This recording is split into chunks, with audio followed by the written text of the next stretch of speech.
민주당의 이른바 비명계 인사들이 연일 탈당 가능성을 시사하고 있습니다. 그들의 목소리부터 한번 듣고 올까요? 도저히 민주당은 계산해서는 쓸 수 없다라고 그런 판단들을 갖게 되는 의원들이 생긴다면 또 다른 결단을 할 수 있는 의원들이 충분히 나올 수 있다라고 봅니다. 저를 포함해서요. 이재명 대표의 변화와 결단을 요구했던 많은 의원들이 이제 두 가지 길이 있지 않습니까? 안 되는구나. 그냥 각자 알아서 당선을 열심히 뛰자. 이런 분도 있을 거고 우리가 지금까지 싸웠던 민주당과는 다른 모습으로 간다. 이건 아니다. 심각하다고 생각하는 분들이 있을 거예요. 그분들이 끝까지 이재명 대표가 안 바뀌면 정치를 그만두든지 아니면 자기가 원하는 새로운 정치를 하든지 둘 중에 하나 선택을 해야죠. 어쨌거나 지금 당 상황이 질식할 지경이거든요. 그만두든가 하여간에 이런 저는 민물고기인데 저는 담수에 들어왔는데 지금 소금물이 돼가지고 숨을 쉴 수가 없어. 12월까지 노력을 다 할 것이다. 얘기를 좀 들어봤어요. 쭉. 설전 변호사님. 네. 조홍천 의원은 숨 막힌다는데요?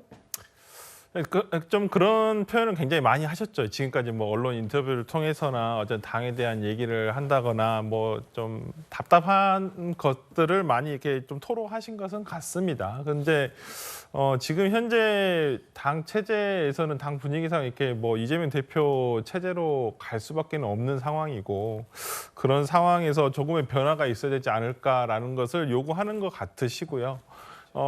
이재명 대표가 당내 통합을 위해서 진정으로 하신다고 한다면 저는 또 이분들의 목소리를 어느 정도 수용할 필요가 있다고 봅니다. 그러니까 지금 저분들에 대한 소위 개딸들이라고 하신 분들, 특히나 지역 사무소에 찾아가서 폭력적인 방법으로 무슨 현수막을 게시하면서 고성을 지르신다든지 왜 당대표 사진을 지역 사무소에 걸지 않느냐는 이유로 어찌 보면 폭력적인 방법을 행사하시는데요. 저는 그런 방법들에 대한 어떤 대표의 진정성 어린 좀 만류 같은 것이 있어야 되지 않겠느냐라는 생각도 들고 지금 당내에서는 어찌 보면 친명 비명으로 해서 찌라시 같은 것도 많이 돌아다녀요. 김건화 정보지가 돌아다녀요.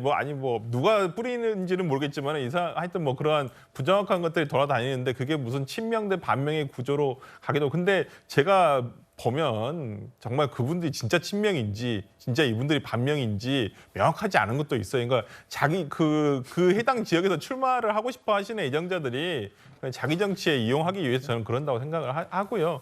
저는 이재명 대표가 언젠가 그러니까 저는 연말 가기 전에 저 한 번 정도는 이분들하고 진짜 공개 토론을 하시든지 아니면 어떤 대화를 통해서 당내 정말 진정한 통합을 위해서 본인이 어떻게 하겠다라는 것을 좀 한 번 정도는 구체적으로 얘기를 하시는 게 좋지 않을까 싶습니다. 이민찬 부대변인님, 사실 국민의힘에는 지금 이른바 이준석 신당의 변수가 있다면 민주당에는 이제 비명계 대략 40명 안팎이 될 수 있다는 얘기가 있는데 상대당으로서 이 흐름을 어떻게 평가하시겠어요? 12월이면 정치 스케줄상 저런 현상이 나올 수밖에 없습니다. 12월 10일부터 국회의원 예비후보 등록이 시작이 되기 때문에 얼마 안 남았네요. 맞습니다. 그렇기 때문에 어떤 본인이 공천을 보장받을 수 없다고 생각이 되면 저런 움직임은 자연스럽게 나옵니다. 다만 지금 비명계에서는 어떤 뚜렷한 대선 주자나 수장이라고 할 수 있는 분들이 보이지가 않습니다. 그렇기 때문에 과연 파괴력이 있을지 무소속이나 신당 창당의 가능성이 있을지 좀 의문이 남는 부분이 있고요.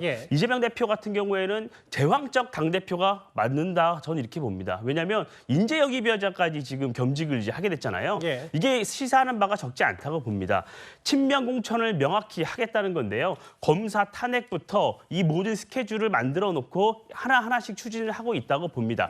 그러기 위해선 이재명 대표 사법 리스크가 존재하는 한 자신을 적극적으로 방탄해줄 사람들이 필요합니다. 그분들을 공천을 할 수밖에 없는 게 이재명 대표의 숙명입니다. 근데 다만 이 흐름이 계속 이렇게 갈 수 있을지 좀 의문이 있습니다. 당장 다음 주에 있을 이 위증교 사건을 병합할지 말지 여부뿐만이 아니라 그 이후에 이달 말에 있을 김용 전 부원장의 1심 선고가 나옵니다. 그게 유동규 전 본부장의 어떤 증언의 신빙성을 다룰 수 있기 때문에 이런 하나하나 대선 전까지의 변곡점에 따라서 총선 전까지 변곡점에 따라서 민주당도 흔들릴 수밖에 없고 이재명 대표도 움직임이 달라지지 않을까 저는 이렇게 봅니다. 알겠습니다. 국민의힘의 이제 인요 한 표 인적 쇄신에 좀 반발하는 중진들, 다선 의원들 얘기와 민주당에서는 비명계 탈당, 여야의 오늘 내밀한 움직임들을 하나하나 살펴봤습니다.